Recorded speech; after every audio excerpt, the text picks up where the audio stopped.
Scanning for audio.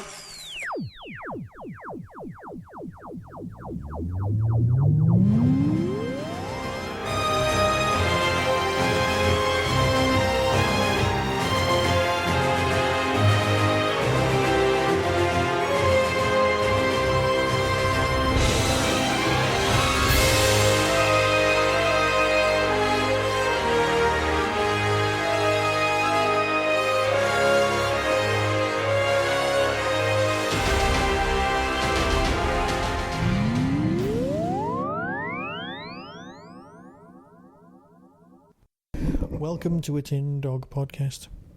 Now, I didn't want to record the next podcast, the one you'll hear, at all, because it's box set number 4 of The War Doctor. The reason that I didn't want to do that is because I didn't want The War Doctor to end. These last 3 fabulous stories mark the very end of John Hurt's time with us as The War Doctor. For those of you capable of maths, that means there are 12 extra hours of him as, well, let's call him number 9, shall we? I can't move on from that. I simply can't. For £20 CD or £20 download, and let's face it, you might as well buy the CD because you get the download for free on the app. Well, you might as well buy this because it's simply spectacular.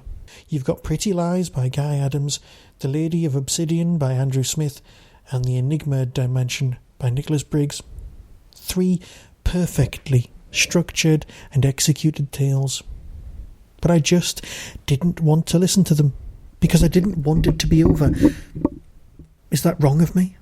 Is that pathetic of me? Not to want to always hope that there's more Doctor Who out there? Perhaps it's the old school fan in me. But I had to do it, because I couldn't resist. Because I've enjoyed the others so much. So let's listen. Let's hit the ground with some synopsis. The War Doctor and Cardinal Ollistra are stranded far from their Time Lord forces.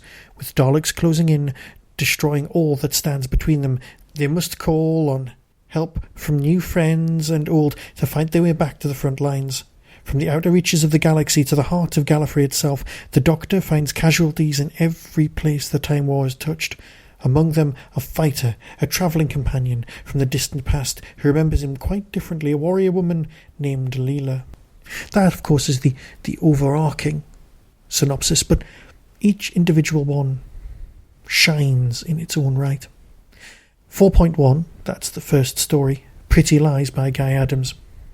Trapped and desperate light years from their armies, at the heart of the Time War, the Doctor and Cardinal Ollistra discover that wherever they go, destruction follows. A war reporter named Schandel may provide the key to their escape, but it's often said that the first casualty of war is the truth. When the choice between grim reality and the hero's story means life or death, will the Doctor allow Schandel to print the legend? The synopsis says it all. Literally, there is a battle in the Time War, something that needs to happen, something that needs to take place.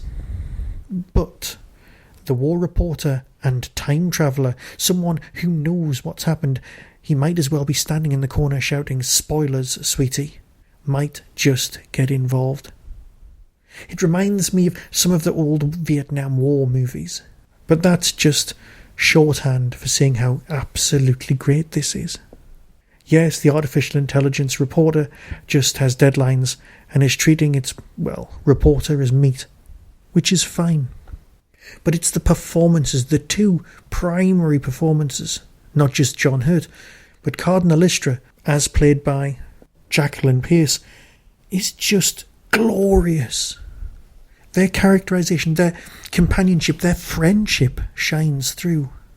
She is, let's not even use the word pragmatic, she's practically evil through and through. She just wants to get the job done. She knows the Doctor's strengths and his weaknesses and is more than willing to manipulate him on a monumental level, just to get the job done, just to win the war. The one thing that I always thought would be annoying when it comes to these stories is John Hurt's character's insistence that, of course, he's not called the Doctor. He doesn't answer to it. And everyone knows, he's still the Doctor. He's just doing things that the Doctor really wouldn't. That's fine, that's acceptable, that's what we're here for. And of course, that story rather nicely leads to the absolute gem, possibly one of the greatest stories from the War Doctor's time. The Lady of Obsidian. Let's face it, me saying nice things about an Andrew Smith script, well, that's hardly news to anyone, is it? But The Lady of Obsidian is the sort of thing that will stick with you.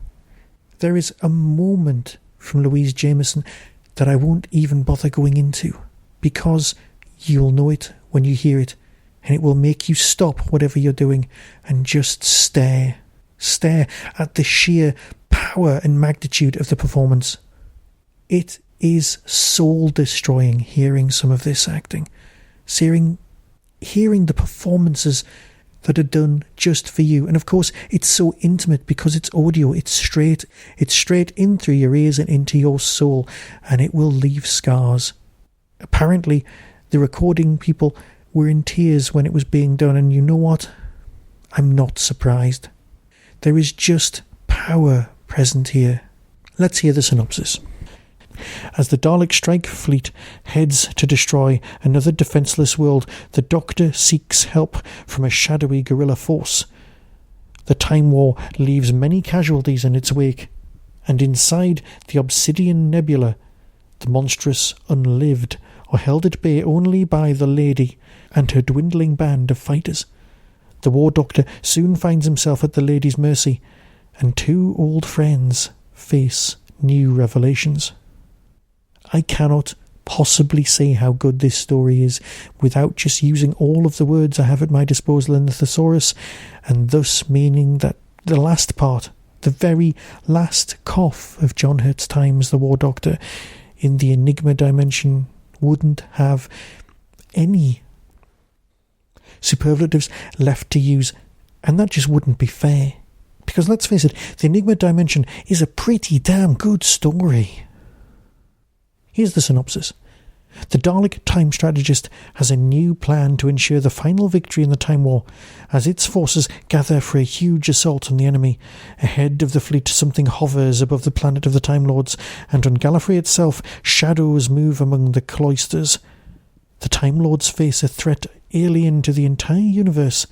To save their world, the War Doctor and his allies must enter the Enigma dimension. Nicholas Briggs is a stormingly good writer, especially when it comes to these particular tales, because a bit like his time spent in the Dalek Empire series, you've got the Daleks doing what they do best, which is storm around, shout, and basically kill people. It's what they were designed for. It's literally what they were made for. The strategist is brilliant. I mean, the reviewers on Radio Free Skaro did say that they imagined the time strategist kind of lounging around on a shade-long and just basically giving commands. And you know what? I can picture that too. A very chilled, relaxed, and slightly insane Dalek. That's what we've got here. The Enigma dimension itself works so much better on audio than it ever could on TV, for reasons which will become blatantly obvious if you listen to it for even a moment. So can I recommend this? I think you already know the answer. Of course I can. The rest of the War Doctor's time has been brilliant. I wish I owned these on CD just so I could look at them. The idea that John Hurt will no longer be able to produce any more Doctor Who is heartbreaking, but it's just one of the realities of time. And so I'll play you the trailer and let you decide for yourself. But as far as I'm concerned, you'd be a fool not to own every single one of the War Doctor's stories. It wouldn't cost you that much, and you'd have a box full of gems. So until next time, I'll bid you farewell and speak to you about Doctor Who. Be seeing you. The War Doctor. If you are this Doctor, why should I trust you when you have caused me so many deaths? We must have confirmation of the Time Lord's destruction. You're not a violent man. If you think that, then you don't know me at all. Just be quiet and I'll do my best to forget about you. We have your ship, and we will kill you all if you do not let us pass! We surrender! They've won! The Daleks have one! Exterminate the Doctor. The Daleks have defeated us. A greater evil even than the Daleks. My people and I are needed to stop it. We can't risk losing the TARDIS. It came out of the walls! Out of the walls? The indefatigable spirit of the Doctor. Velvet skies. Cascading light. Patterns in our thoughts. Laughter, sadness, tears, joy. All echo in darkness. Let your imminent destruction prove a deterrent to others! This will be the planet of the Daleks. 10-0-11-0-0 by 02. The location of Gallifrey. How did you manage to activate your TARDIS? I'm a warrior, just like the rest of the Time Lords. Big Finish. We love stories.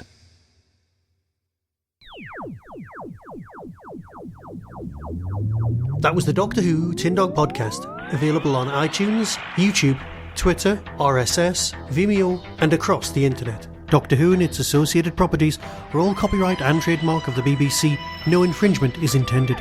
Why not become a supporter by visiting patreon.com/tindog. Contact the show on tin-dog@hotmail.co.uk.